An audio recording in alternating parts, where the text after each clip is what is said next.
مسجد میں موجود ہوں، مولانا بلال صاحب ان کی یہ کرم نوازی کے ویڈیو بنا رہے ہیں، ننھے میاں حسیب موجود ہیں یہاں پر.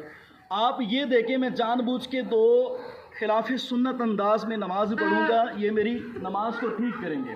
یہ دیکھیے حسیب، دیکھو میں نماز پڑھ رہا ہوں. اللہ اکبر.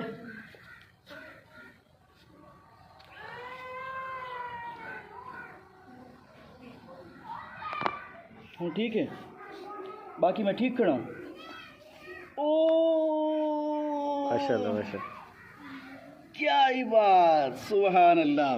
جی شریعت مطالعہ کا حکم ہے کہ جب نماز پڑھیں اس طریقے سے کہ ناف کے نیچے ہاتھ بندھے ہوں، ایک دوسرے کے اوپر ہوں. انہوں نے میری یہ غلطی دور کی اور اس کے بعد میں نے جان بوجھ کے پاؤں آگے سے کشادہ کیے ہوئے تھے، جبکہ شریعت میں یہ ملتا ہے، کتابوں میں ملتا ہے کہ آگے اور پیچھے فاصلہ برابر ہونا چاہیے. انہوں نے میری وہ غلطی دیکھی اور